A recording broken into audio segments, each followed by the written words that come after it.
From TLDR News, this is your daily briefing for Wednesday the 28th of September 2022.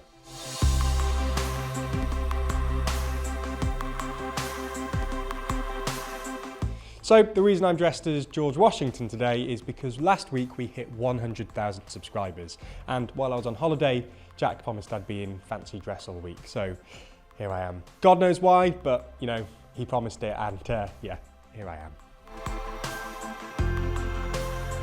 Today we're going to be talking about the alleged sabotage of the Nordstream gas pipes. We'll also be discussing three of today's other important stories and interviewing Conservative MP Kevin Hollinrake about what he thinks about the budget. But first, the Nordstream leaks. On Monday, both Nord Stream 1 and 2, two gas pipelines connecting Russia and Germany, suffered dramatic falls in pressure. Now, that wouldn't necessarily be a major news story. Russia has, after all, played with the gas deliveries to Europe on numerous occasions. The issue is, many suspect sabotage.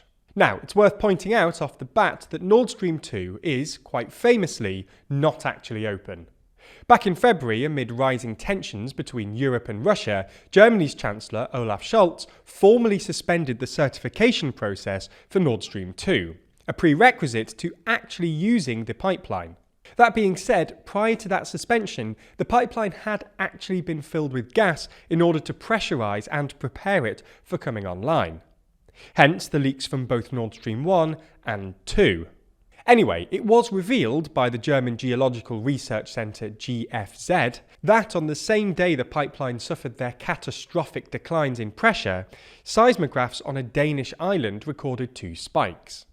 Now, GFZ refused to hypothesise on the cause of the seismic shocks, stressing that there was a spike and then regular noise. We cannot say if that could be gas streaming out. Other seismologists have, however, pointed the blame at Russia, suggesting that the seismic activity recorded may well have been the result of explosions, which has led many of Europe's politicians to cry foul play. Poland's Prime Minister, for one, was unequivocal in his words. Today we faced an act of sabotage.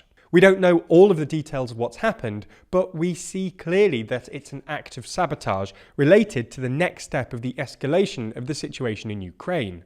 Denmark's Prime Minister stressed it is too early to conclude yet, but it is an extraordinary situation. There are 3 leaks and therefore it's difficult to imagine that it could be accidental. These are deliberate actions, not an accident.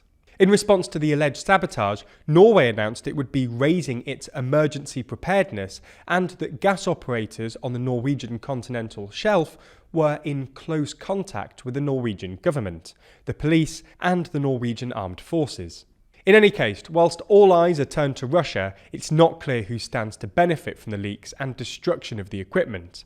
Neither Nord Stream 1 nor 2 were operational at the time, leading some to argue that the sabotage is symbolic first and foremost. On the same day as the leaks, Norway and Poland opened up a new Baltic pipeline to bring Norwegian gas to Poland for the first time.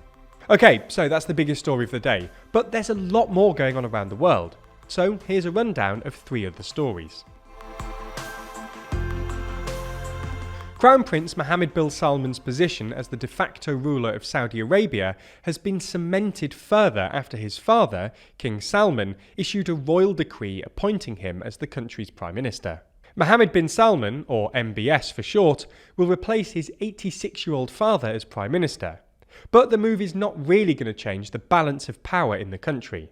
For some years now, 37-year-old MBS has effectively already been carrying out the duties of Prime Minister, including supervising the main executive bodies of the state, representing the kingdom abroad, and chairing summits. Since rising to power in 2017, MBS has undertaken significant reforms in things like economic diversification, whilst also lifting the ban on female drivers. At the same time, he's cracked down hard on dissent, whether from activists, critics, journalists, former insiders, and others. Most notably, he's been accused of ordering the brutal murder of journalist Jamal Khashoggi in the Saudi consulate in Istanbul in 2018. There's more on the way, but be sure to subscribe and ring the bell to make the daily briefing part of your daily routine, or just search for us on your podcast app to listen along. Florida is currently bracing for a Category 4 hurricane known as Ian.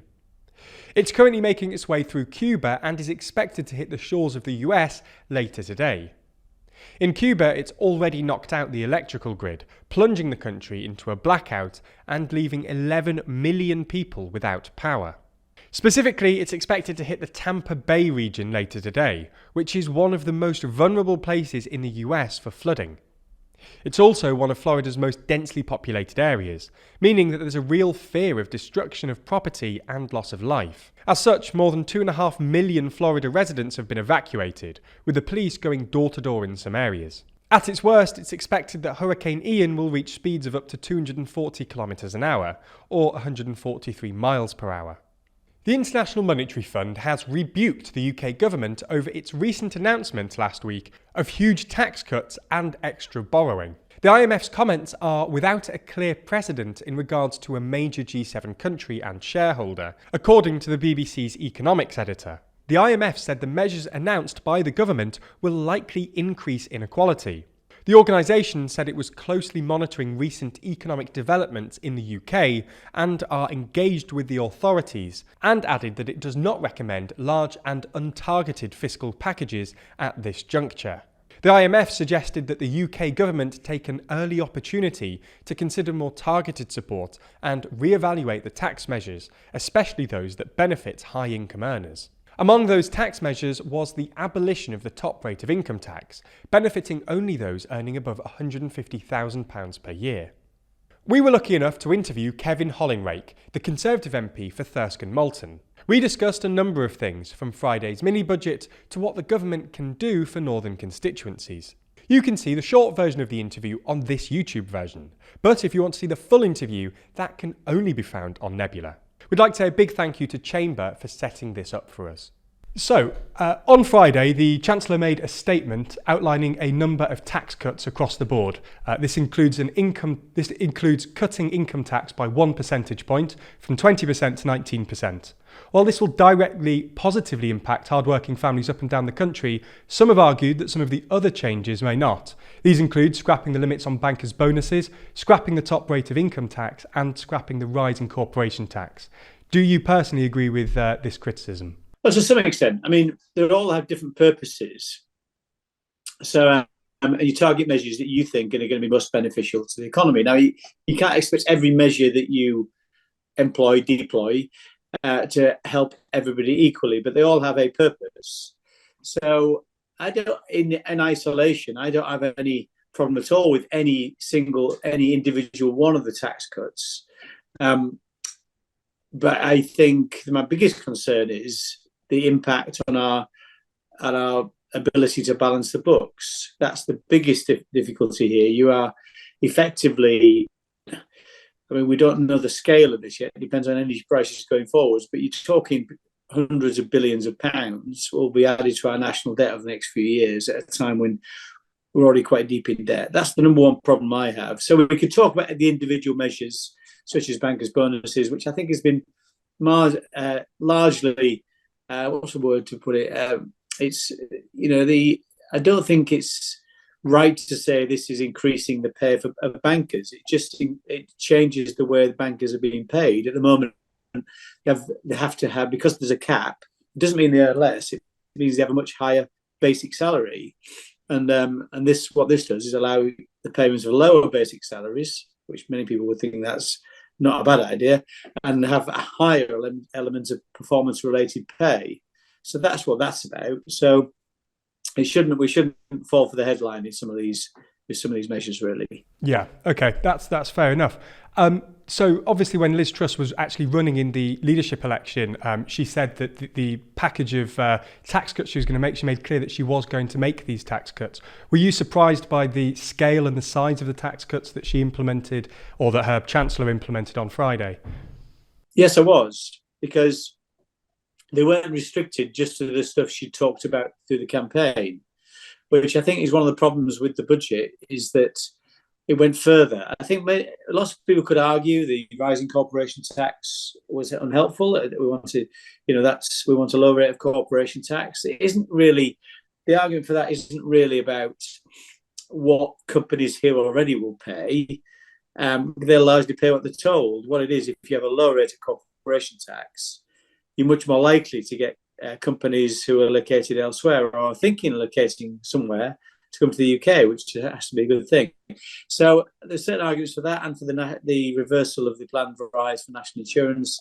So, but I think cutting the top rate of income tax, that kind of stuff, those were more surprising elements of the package, and added to some of the concerns that this would be unaffordable in the short term. So, which would mean more borrowing, which would mean higher costs of borrowing and potentially higher interest rates, because it's going to fuel the economy to some extent, which I think has been borne out in recent days.